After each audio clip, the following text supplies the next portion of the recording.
Hey there, and welcome back to Crystal Talks. It's Cynthia and Katie here, talking about another amazing stone that supports angel communication. This stone is only found in the Lake Baikal region of Siberia, Russia. So it's a very uncommon stone and really a special one. What are we talking about today, Cynthia? The highest vibrational stone I know, Seraphinite. Even experienced crystal healers often cannot keep in constant contact with this amazing, powerful stone. That's a pretty big vibration, for sure. And it connects to the Seraphim Angels, right? So can you tell listeners a little bit more about what the Seraphim Angels are, who they are? The Seraphim Angels are the highest order in the angelic realm.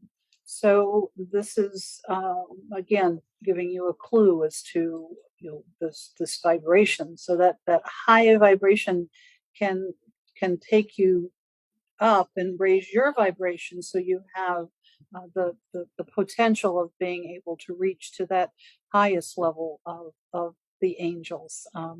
Pretty magical, right, Katie?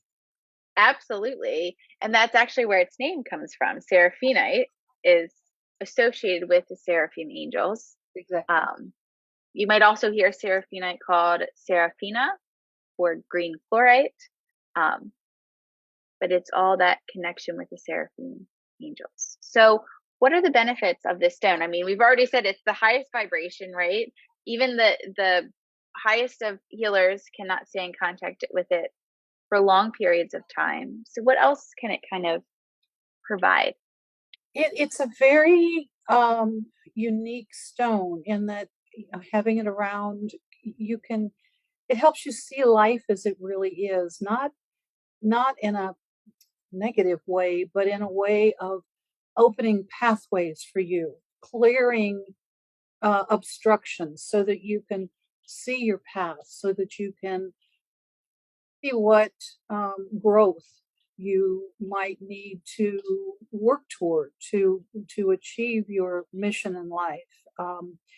Very unusual gift that this stone can give us in being able to do that, and to see more clearly what we have chosen to do in this lifetime.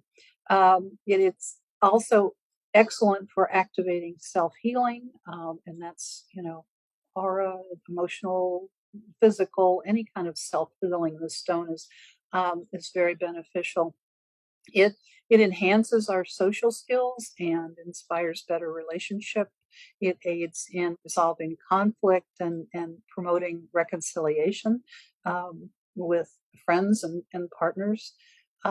Physically, it's very useful for any kind of systemic illness or imbalance relating to cellular regeneration. And we all know the common word that relates to cellular regeneration. It supports detoxification, and it stimulates your metabolism, so it aids in weight loss. Many and just a real wide variety of ways that it can help us. This beautiful, powerful stone. Absolutely.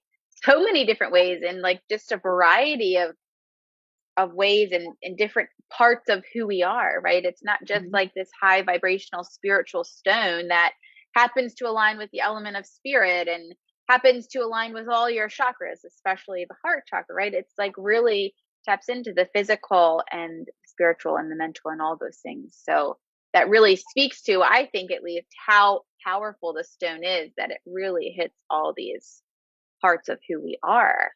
It can be really, really great to meditate with, just to tap into enlightenment, to bring joyful energy to you, to communicate with the Seraphim Angels, which again are the highest order of angels. I've done some attunements with the Seraphim Angels, really, really powerful to communicate with them and just connect with them in general, and kind of request them to be in your life. So what an amazing stone to have. How else can we use Seraphimite? Well, just on an everyday practical basis, use it to keep it, you could keep it in your family areas to promote healthy relationships. It's excellent to use in chakra healing, as it's extremely helpful, as Katie said, with all of the chakras, especially the heart, but all of the chakras. If you feel like you're having trouble with a particular chakra, just place it on that chakra during times of meditation. Um, with it's a very powerful stone, but it also absorbs the energy. So, a word of caution: be sure and cleanse it frequently, whatever your favorite way of of cleansing it to get rid of the energy that it has absorbed.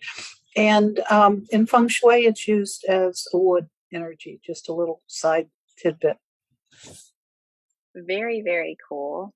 I would venture to guess that you could really pair mantras similar to what we talked about with celestite and say, I call upon the Seraphim Angels to guide me. I call upon, the angels to bring me enlightenment. I open my well of understanding to become enlightened, to be more enlightened, you know, using different words and mantras or affirmations of those kind to really pair with that high vibration of the stone to kind of just enhance it and really bring it into, kind of integrate it into your being, right? Now, of course, there are essential oils that go with Seraphimite. So let's talk about those. Another benefit of we've touched on it lightly, but having Seraphinite around brings a joyful feeling. And if that's the intention that you've selected is to bring more of that light and joy into your life, then try pairing it with wild orange, melissa, or ylang ylang. If you're working on the self-awareness aspect, the path and the mission in life, juniper berry and copaiba would be good ones to give a try. Relationship harmony, then those would be assisted with lavender, lemon, or sandalwood. Your intuition is going to be supported by clary sage, woodsea, or blue tansy. Dream recall work, I would start with clary sage, rose, or sandalwood. Your spiritual connection is arbor vitae, manuka, sandalwood, or frankincense. And that cellular regeneration aspect that we talked about, give frankincense or DDR a prime. As always, these are places to start. After you've tried them, listen to your intuition and pick the one or something else that's best for you. Right, Katie? Absolutely. I have to say the copaiba is calling out to me today. That self-awareness makes a lot of sense for me personally. So that's what's calling out to me. And that's what my intuition is guiding me towards. Anything specifically stand out to you today, Cynthia? Clary sage. I'm just, I'm wanting this year to be one of developing those psychic abilities that I've, worked on before, the intuition and your clairs. And so I think probably clary sage is one that I'm going to use a lot with my Seraphinite. And who knows, if I raise my vibration enough, maybe I'll be able to keep that Seraphinite close to me more often. There you go. Makes sense. It makes sense. So there's not a lot of history about Seraphinite, but I did find when I was looking for the history, the stories, the lore, the legends behind the stone, is that it was used as an amulet to prevent snake bites at some point in history, or it is said to do that. So something to keep in mind if you find yourself in the desert or, amongst a bunch of rattlesnakes, grab your Seraphinite. Why not? It can do everything else. Right, exactly. All right. If you would like to grab the PDF about Seraphinite, just let us know in the comments below and we'll get it right over to you. We will meet you back here next week with another amazing stone for angel communication.